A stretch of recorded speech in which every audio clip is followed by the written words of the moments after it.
I was in Waitrose the other day, and a woman even older than me came past in her trolley. I thought she was asking me to reach something because she was so tiny. And she said, "Are you Richard E. Grant?" I said, "Yes." She said, "Yes, I don't like you." And fucked off. Is there a great chat that's really stuck with you from your life? Like a really amazing conversation that's really stuck with you? When I was 10, I woke up on the backseat of a car at about 10 o'clock at night and inadvertently saw my father's best friend fucking my mother on the front seat of the car. Wow. And so that would, and I then started keeping a diary from that age. And then after my father had found out about this, he then divorced my mother and became a chronic alcoholic. And when I was 15, I tried to empty all his Johnny Walker Scotch out, thinking that this would quell the drinking, naively, not really understanding addiction. And I was halfway through the 11th bottle in the scullery, and I felt something very cold on the back of my neck, and it was a gun, and my father, at the other end of it. And I ducked immediately. Gun went off. I ran into the garden. He then found me, and he was very, very drunk and very angry. And put the gun to my forehead, and I said, "Go and do it. Just get it over and done with right now." And he said, "I'm going to blow your fucking brains out." So he pulled the trigger, but because he was wavering, otherwise it wouldn't be here now, it went straight past me. And I fell to the ground and then ran to my piano teacher's house called Bunny Barnes, who was Scottish. She was the one person in my life that absolutely believed that I could succeed in becoming an actor as an adult. And so it's a long story about the conversation. One of the best conversations I had, she said, "Oh, darling, you can stay with me until you feel less frightened of, to go home again." And so she said, "We're going to extend and concentrate your classical music education." And I said, "What are we going to do?" So she said, "Hold on." So I'm going to pull the drapes. And she said, "We're going to listen to Puccini's Madame Butterfly." And she said, "But it is so erotically charged that I'm going to have to sit in a chair facing away from you because I don't know whether I'll be able to control myself." And so my experience of listening to Madame Butterfly, knowing that my piano teacher, who was very conservative looking, was literally throbbing away in the armchair next to me, is a conversation that I never forget. So she really sort of, she didn't go into a big Sturm und Drang thing, so awful that your father tried to kill you, Fala. She just immediately segued into something else and diverted me. So I'm very grateful for that. That's such an amazing level of honesty that you're willing to share those kind of stories from your life, because I think so many people keep those kind of things very close to them. Well, I absolutely am of the complete conviction that secrets in families especially are toxic. And having to live with my father when he was very charming and erudite and quick-witted and incredibly popular man by day, and then at 9 o'clock at night, literally there's a Jekyll and Hyde shift into when he was suddenly got drunk and very violent, and always having to, as a teenager, lie and say, "Oh, my dad's in the bath, he's not back from work, he's here, he's just out of the room." I thought that was such a burden to bear that I decided very, very, when I was a teenager, that keeping things secret is toxic to people. So I've gone the opposite extreme, of course, as you know, and just been absolutely open about everything. And the other thing is that because of my profession, where you get interviewed, and I've found that your honesty is a kind of protection, because it means that nobody can doorstop you and say, "Oh, I've heard this," or "You've done this."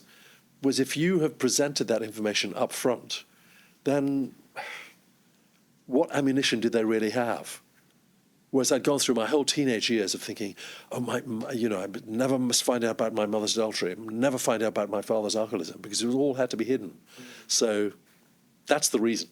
Were you able to be very honest with your dad about how you felt about the situation you were in after he tried to kill you? Yeah, he blacked out, and he had no memory or recollection that this had happened. and then he dried out, and I begged the doctor, because there was no such thing as Alcoholics Anonymous in Swaziland then. I'd heard about this thing where you could have some, I don't know what it was, something implanted into your stomach, so that if you drank at all, you would be biliously sick for about 3 days. So this doctor agreed, and my father agreed, after the shooting thing, to have that in. But after about a year, he managed to get past that. He didn't seem to mind being sick for 3 days, as long as he could carry on drinking. So, that was his tragedy, really. But at least you were able to step in at that point and have an honest conversation about it. Yeah, it's true. And so much of your honesty really is poured into your incredible book, A Pocketful of Happiness. If no one's read it, please read it. It's one of the most powerful, amazing books. I listened to the audiobook, and it was, oh my God, you should do every audiobook. Oh my God, it was so amazing. And it's a collection of your diary entries, and you've been said before that you've been writing a diary since you're about 10 years old. And the title is really powerful. Would you mind sharing with us where the title came from? My wife, who I'd been with for 38 years, was diagnosed with terminal stage 4 lung cancer on her birthday 3 years ago, on the 21st of December. And 4 days before she died, she said to my daughter and I know that you're going to be sad, but I challenge you both to try and find a pocketful of happiness in each day. And at the time I thought, well, it sounds like something that you read in a Hallmark Christmas card. But it has been the most profound and clear mantra by which to navigate the abyss of grief that you go through. By instead of thinking, well, I hope I win the lottery or an Oscar or, whatever people have aspirational dreams to achieving, to really think about something that good has happened in a day, and to value that has been of incredible help. It's such a credible life lesson to leave someone with, isn't it? And then you've been able to share it through the book. And there's a line in the book that I think is honestly such a special thing to say, where you talk about your marriage and you said it's a story of your adult life. And then you say, we began a conversation in 1983 and we never stopped. We never stopped. Yeah, she was an accent coach, and I'd gone round to her house in January 1983 to do she was recording, I'd met her at the Actors Centre doing a set of regional British accents. And she then called me up 2 months later. I thought I'd never see her again. Of course, I fancied her, but I thought, well, nothing's going to come of this. So she left a message on my answering machine. I was in a bedsit in Notting Hill Gate, waitering, trying to earn a living while doing lunchtime plays at Tutton's Brasserie in Covent Garden. And she said, I've been asked to coach accents for a play at the Royal Shakespeare Company, and you're the only person I know who speaks Siswati, and the language of Swaziland, which is it's a click language. And so she said, if you come around and put all this dialogue on tape for me, then I'll cook you dinner. Is that a fair exchange? So I went round, and I remember she took this beef bourguignon out of this eye-level oven that she had. I remember absolutely so clearly. She just very casually, with the oven gloves on, turned to me and said, are you in a relationship? And I thought, ding dong. And I said, no, but I could be. And I'm ready. Yeah. And then midnight came, and I knew that I'd missed the last train from Richmond back to Notting Hill Gate. Yeah, and I didn't have any money to pay for a cab. So I said, I'm really sorry, Joan, but do you have a spare bedroom that I could stay the night in? Because I haven't money to take a cab back, and I've missed the last train. I'm so sorry. So she said, sure. So, of course, being Scottish and abstemious, the spare bedroom had the radiator off. And she said, why heat a room if nobody's going in there? And it was absolutely perishingly cold, especially from Swaziland.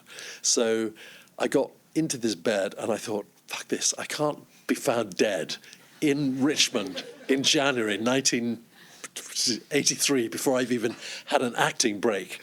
So I gingerly went to her bedroom door and I said, I'm really sorry, but it is so cold in here. Could we do a sort of like Boy Scout thing where I, head to toe in your bed, or I could lie across the bottom of your bed? And there was this awful pause in total pitch darkness. And she said, get in here. So I did. So essentially, that conversation that began in January 1983 ended holding her hand on Thursday, the 2nd of September at 7:30 at night, 38 years later, when she stopped breathing. How powerful was the connection between you two, and how was that so kept alive by communication? If you're a blabbermouth, like, as you can see I am, then that helps. And she was, by contrast, Aberdonian. So she was much more withheld. And in terms of this, the full circle of what happens in your life, when she had her diagnosis, she said, I don't want anybody to know, because she was coaching Brendan Gleeson, Ralph Fiennes, and Kate Blanchett on various films. And she said, I'm still going to coach them on FaceTime. And I don't want anybody to know, to pity me or to identify me as somebody who's a cancer victim. So after a month of this, I said to my daughter and her, I said, we have to tell the 30 people closest to us, because otherwise this is an exact repeat of what I had when I was 11 years old, where you have to lie and say, oh no, Joan's in the bath. No, she's just gone to Waitrose. She's not available. And I said, it's impossible to do that. And I said, I also think that I was great friends with the comedian Victoria Wood.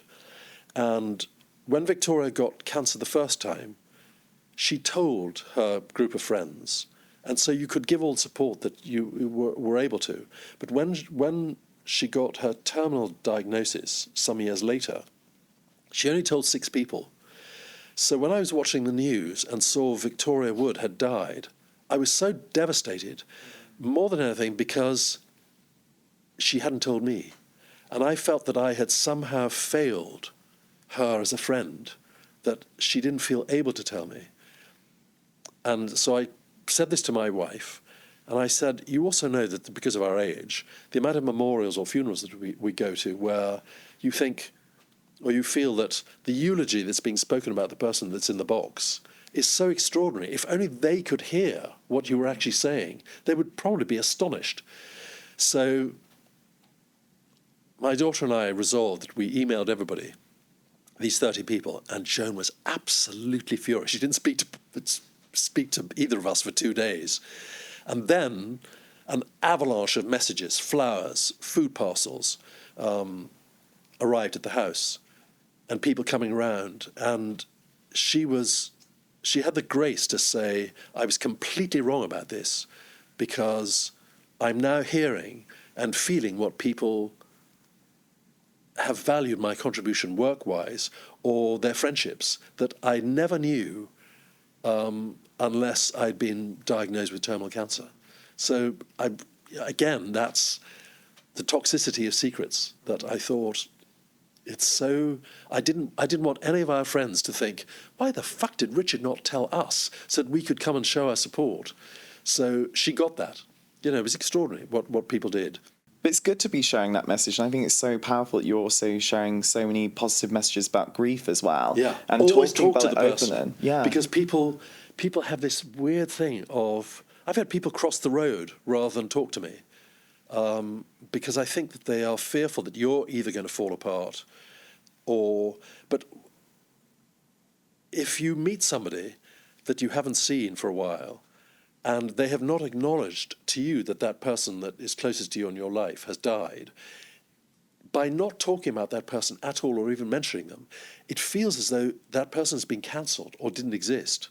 But it is extraordinary how people react to stuff. So talking about the person or acknowledging that they've died, even if you just hug somebody and whisper in their ear, I'm so sorry, or just a simple thing like that, means an enormous amount. It's interesting you say that, because I think one of the biggest lessons I took away from the book is the power of feeling seen, and when people see you in your entirety, how incredible that is for your life. And it feels like, from reading it, that you and Joan saw each other in your entirety. Yeah. How powerful was it to feel truly seen by someone? I think that's what everybody hopes for. Out of all the philosophy that I've read, the analysis I've had, the friends that I've got, people's marriages or partnerships that are toxic, that wanting to be completely understood for all your faults and foibles by another human being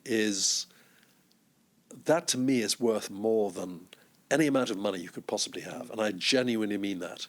And the other thing that I'm always struck by is that, talking about being a blabbermouth, the relative amount of time that you spend having sex with somebody is so short compared to the amount of time that you spend talking.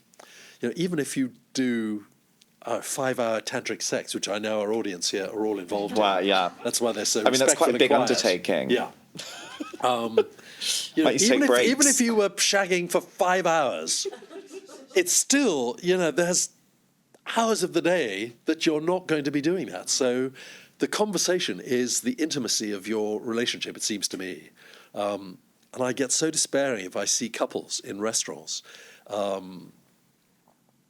who are either looking at their mobile phones and not talking to each other, or just sit in total silence. And of course, my wife, being devil's advocate, immediately pointed out, she said, well, maybe they've had tantric sex for 5 hours, Rich, so they don't need to say anything. Maybe they're just communing in silence. They're exhausted. Yeah.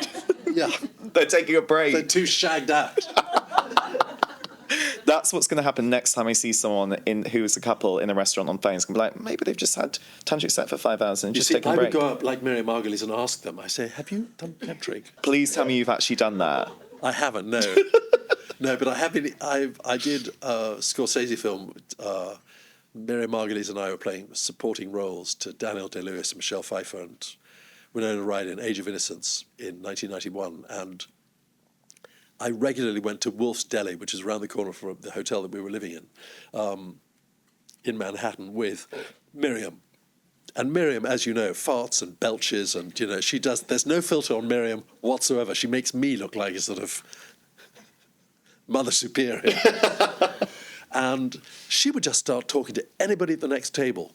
And if they hadn't finished all their food, because their portions in America are so enormous, she would just say, hi, I'm Miriam, I'm from England, I'm starving, could I possibly have your leftovers? And they go, sure. And she'd start talking to them, she'd get addresses from them, pre-internet, and go and spend the weekends with them. And, she would get their food and just snaffle it down. She was extraordinary. She is extraordinary. You've been in so many incredible things. Because I'm so old. But the first time I actually ever saw you on screen was in the Spice Girls movie. Now, I'm not sure if there's any Spice Girls fans in the house, but that is one of the greatest movies ever made, in my personal opinion. It really is. It is. It hits all the top 5 besides Citizen Kane and Godfather 1 and 2. The Godfather, Spice World. What was a wild memory that you can remember from filming Spice World? My daughter was 8, and she was completely possessed of them. Had those platform shoes, T-shirts, her hair done like them. She was absolutely... I've never seen anybody so crazed, apart from me and Barbara Streisand. So she came home I brought her back from school, and she pressed the answer machine in my study, pre-internet, and there was a message saying, I'd gone through to the kitchen and saying, you have been offered the Spice World manager Clifford in Spice World the movie. And she just came through frothing, hysterically, jumped up on me like the spider monkey, and she said, Dad, you have to do this, you have to do this. I don't care if you're offered 100 Disney films, you have to do this so that I can meet the Spice Girls. So I said, right, okay, I did. So I had 2 terms worth at her school of being treated like a god by 8-year-old girls, which was a fantastic feeling. And true to form, because all the Spice Girls were 20 or 21, Jerry was 25, but pretending to be 21. She came into the makeup trailer, she missed some school, and came and saw the filming, and because they were closer to her age than I was, to them, They were incredibly maternal and involved her, and she brought all her friends. So that was something that I never thought that I would be able to do for my child. And at the time, the amount of very grand actors who said to me, "How can you possibly be in Spice World, the movie, you whore?" And I said, "Absolutely, whore central, delighted." And the payoff is that 20 years later, Adele, who I share the same birthday with, but not the same bank account, unfortunately, she's obsessed with the Spice Girls.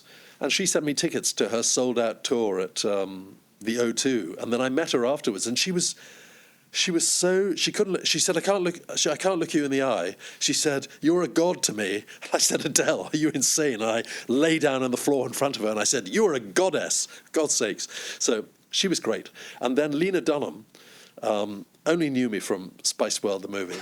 And she cast me in 3 or 4 episodes of Girls. And I've just done her latest series called Too Much that's being edited at the moment. So there was payoff. So all those grandies who said, "How can you whore yourself?" Well, I got Adele tickets, her autograph, and 2 series out of Lena Dunham. So win-win, baby. Yeah. Fuck 'em.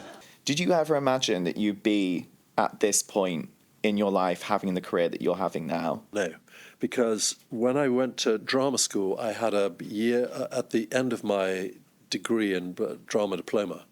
The drama professor called every student in individually to give his prognosis assessment of how he thought your future could be. And he said to me, "You've proved yourself as a writer-director with plays that you've done at drama school." But he said, if I'm brutally honest, he said, "You look too weird to make it as an actor, in my opinion." He said, "You have a face like a tombstone. You're very, very thin," which I was then. And he said, "You're a kind of lightweight. I don't think that is where your future lies. Stick to writing and directing." So less than 10 years later, when I got cast in Withnail and I, my first film in 1986, all the reviews said, "Tombstone featured, bug-eyed, rail-thin, mortician's assistant, bucket-jawed," all of this stuff. But at the same time, I thought, fuck it, I've done it, I've got a movie. So I've proved him wrong.